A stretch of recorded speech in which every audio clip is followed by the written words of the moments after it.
இவர்கள் வெல்வார்களா? இவர்கள் வெல்லுவார்களா? இந்திய நாடாளுமன்றத்தில் போய் யார் பிரதமராவது? இவர்கள் பிரதமராகி காங்கிரசும் பாரதிய ஜனதா பிரதமராகி உங்களுக்கு என்ன ஆனது? என்ன ஆனது? திமுக 39 இடம் என்று போனது. யார் பிரதமர்? மோடி பிரதமர். என்ன செய்தார்கள்? ஒன்றுமில்லை. உங்கள் உரிமைக்காக ஒரு முறை குரல் பேசியதுண்டா? 450 டிஎம்சி தண்ணீர் வந்து கொண்டிருந்தது. இப்ப 150 டிஎம்சிக்கு மன்றாட வேண்டி இருக்கிறது. காரணம் என்ன? இந்த கட்சி ஆட்சிகள் தான். தண்ணியை தர மறுப்பது யார்? காங்கிரஸ். தண்ணியை கேட்டு தண்ணியை கொடுக்க மறுப்பது யார்? பாரதிய ஜனதா. மேகதாவில் அணை கட்டியவே தீர்வேன் காங்கிரஸ். கட்டிய தீர வேண்டும் பாரதிய ஜனதா. என் உரிமையை பறித்துக் கொள்பவனுக்கு, என் உரிமையை தர மறுப்பவனுக்கு எதற்கு என் ஓட்டு என்கிற கேட்கிற நாள் இதுதான். அதை கவனமா வச்சுக்க. உன் உரிமைக்கு எதிராக இருப்பவனுக்கு, உன் உணர்வுக்கு எதிராக இருப்பவனுக்கு, உன் உயிருக்கு எதிராக இருப்பவனுக்கு நீ வாக்களித்தாய் என்றால் நீ மான தமிழ் மகனாய் என்பதை நீ சிந்தித்து பார்த்துக்கணும். காவிரி நதிநீர் உரிமை பறிபோனது, கச்சத்தீவு உரிமை பறிபோனது. எடுத்துக் கொடுத்தது யார்? இதே காங்கிரஸ். அந்த உரிமையை பறிகொடுத்தது யார்? காங்கிரஸ். பறிகொடுக்கும் போது பதவியில் இருந்தது யார்? திமுக. ரெண்டு நின்ன கூட்டு. முல்லை பெரியாற்றின் நதிநீரை பெற முடியவில்லை, பெற்று தர முடியவில்லை இவர்களால். இந்த திராவிட கட்சிகளின் நிலைப்பாடு என்ன? கூட்டு சேர்ந்து ஓட்டு கேட்கிற கம்யூனிஸ்ட் கட்சிகள் அவங்கதான் ஆகிறாங்க. முல்லை பெரியாற்றில் தண்ணீர் கேட்டால் என்ன நிலை? இல்லை, அடித்து விரட்டுவார்கள். காவிரி தண்ணி கேட்டால் கர்நாடகர்கள் அடித்து விரட்டுவார்கள். அடித்து விரட்டுகிற கட்சி ஆட்சிகள் தமிழ்நாட்டுக்குள் வந்து இந்திய இறையாண்மை, தேச ஒற்றுமை, தேச பற்றி பேசுவார்கள். ஏமாந்து விடாதே, வெற்று ஏமாற்று. என்னை பார்த்து எந்த அளவுக்கு பயந்திருக்கிறார்கள் என்பதை தெரிந்து கொள்ள உடன் பிறந்தவனே, இது சொல்கிறேன் 5 முறை சிறைப்படுத்தப்பட்டேன். ஆனால் சிறைக்குள்ளே ஒரு சிறை எனக்கு. அப்படி என்றால் எல்லா சிறை கைதிகளும் இருக்கிற இடத்தில் என்னை வைக்க மாட்டார்கள். என்னை தனியாக ஒரு சிறை வைத்திருப்பார்கள். எப்படி இருக்கும் பாரு. அப்படின்னா நான் என்ன நினைப்பாங்க? இருட்டுக்கிறோம்ட்டு நம்மளை நினைச்சு ரொம்ப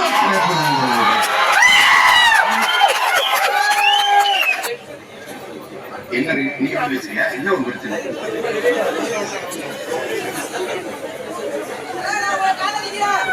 நான்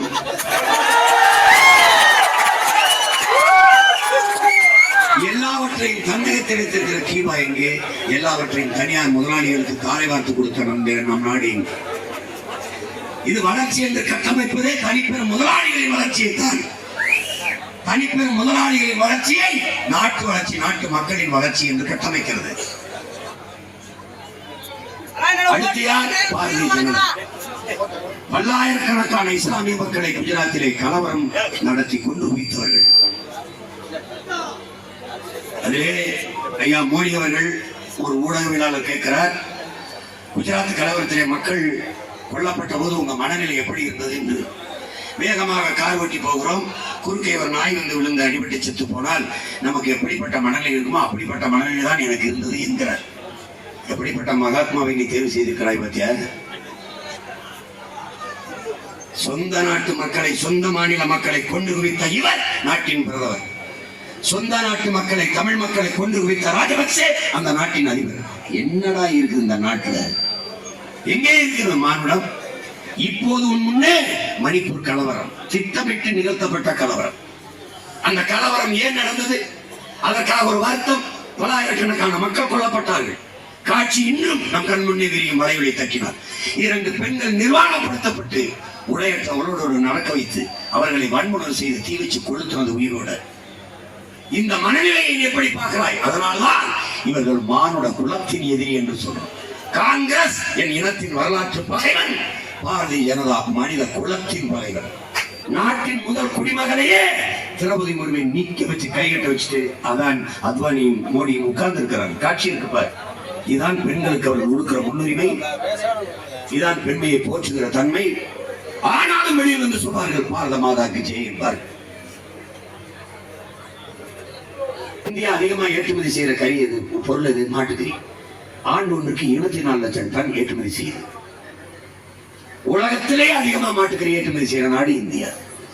ஆனால் மாடு எங்கள் தெய்வம். நீ மாட்டுக்கறி சாப்பிட்டா கொண்டு ஆனால் ஊரானுக்கு ஊட்டி விடும். இது நம்முடைய கொள்கை கோட்பாடு. வீக் எக்ஸ்போர்ட் है हिंदुस्तान से नंबर 1 है. யாருக்கு எக்ஸ்போர்ட் है? யாருக்கு? எல்லாம் இஸ்லாமிய கிறிஸ்தவ நாடுகள். அவனுக்கு மாட்டுக்கறி ஏற்றுமதி செஞ்சு அவன் கொடுக்கிற காசுல சாப்பிடுவான், வாழ்வான். ஆனால் அவன் எதிரி.